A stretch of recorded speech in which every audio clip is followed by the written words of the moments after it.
لڑائی نہیں ہوگی، کیونکہ فیصلہ کتاب اللہ کے مطابق کیا گیا ہے۔ جب فیصلہ لوگوں کی سوچ، لوگوں کی فکر، لوگوں کی آراء، لوگوں کے علم اور لوگوں کے فہم و فراست کے مطابق جب فیصلہ کیا جائے گا، فیصلہ ہونے کے بعد اختلاف ہوگا، پھر جھگڑے ہوں گے، پھر لڑائیاں ہوگی۔ جب کتاب اللہ کے مطابق فیصلہ ہوگا، لڑائی اور جھگڑے اختلاف نہیں ہوں گے۔ اس بات کو سمجھنے کے لیے چھوٹی سی ایک مثال دیکھیں۔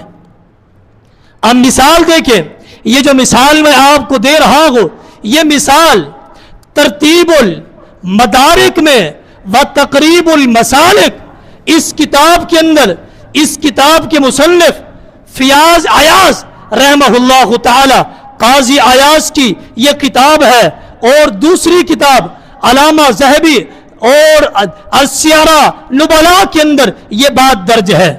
کیا کہتے ہیں؟ کیا کہتے ہیں؟ لکھتے ہیں، جب وقت کے چوٹی کے محدث امام مالک، سمجھنے والی بات ہے، امام مالک رحمہ اللہ تعالی نے ایک 16 سال کی طویل مدت کے بعد موطا امام مالک لکھ کے فارغ ہوئے۔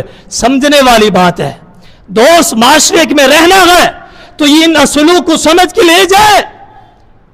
ایک 16 سال کی مدت میں موطا امام مالک حدیث کی کتاب لکھنے کے بعد وقت کے خلیفہ، وقت کے قاضی، دو کا نام آتا ہے روایت میں، ایک کا نام آتا ہے وقت کے خلیفہ اس وقت تھے خلیفہ ہارون رشید، دوسرے کا نام آتا ہے ابو جعفر المنصور۔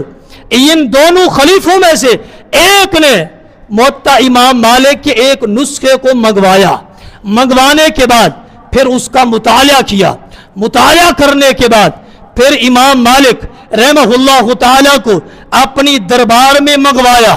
منگوانے کے بعد کہتے ہیں، اے امام مالک رحمہ اللہ تعالیٰ، آپ کو مبارک ہو، مبارکباد پیش کرتے ہیں، آپ نے طویل 16 سال کی مدت میں اتنا عمدہ، اتنا لذیذ اور اتنا اعلیٰ، اتنا فہم و فراست والی آپ نے کتاب لکھی ہے، آپ کو مبارکباد ہو۔ اور آپ نے اس کتاب میں ہر ایک مسئلے کا آپ نے حل لکھ دیا ہے، حل لکھ دیا ہے۔ خلیفہ کہتے ہیں، میرا ارادہ ہے، میرا جذبہ ہے، میری چاہت ہے، میرا ارادہ یہ ہے کہ آپ کی کتاب کا ایک ایک نسخہ اسلامی ریاست اور اسلامی سلطنت کی ریاست کی جتنے ماتات عدالتیں ہیں، ہر ایک عدالت میں آپ کی اس کتاب کا نسخہ رکھوا دیا جائے، اور وقت کے قاضی اور جج کو پابند کر دیا جائے کہ آپ نے یہ باس جب بھی کوئی مقدمہ ہو، وہ مقدمہ چاہے قتل کا ہو، وہ مقدمہ میراث کا ہو، وہ مقدمہ طلاق کا ہو، وہ مقدمہ زمین کا ہو، وہ مقدمہ خاندانی اختلاف کا ہو، وہ مقدمہ مال کا ہو، جب بھی آپ کے پاس کوئی مقدمہ ہے، آپ نے اس مقدمے کو سن کے موطا امام مالک کا حوالہ دے کے آپ نے فیصلہ سنا دینا ہے۔ سمجھنے والی بات ہے، فیصلہ سنا دینا ہے۔ جب وقت کے خلیفہ نے یہ جذبے کا اظہار کیا، امام مالک رحمہ اللہ تعالی اپنا جواب دیتے ہیں اور اپنی خواہش کا اظہار کرتے ہیں۔ کیا کہتے ہیں؟ یا امیر المؤمنین لا تفعل، آپ ایسا نہ کریں، آپ ایسا نہ کریں۔ کیوں نہ کرو؟ وقت کا خلیفہ غصے میں آ گیا، کیوں نہ کرو؟ ایسا کرنے سے آپ منع کر رہے ہیں، وجہ کیا ہے؟ امام مالک رحمہ اللہ تعالی آگے کیا جواب دیتے ہیں؟ سونے کے پانی کے برابر لکھنے کا جواب ہے، لکھنے کا جواب ہے۔ کیا کہتے ہیں؟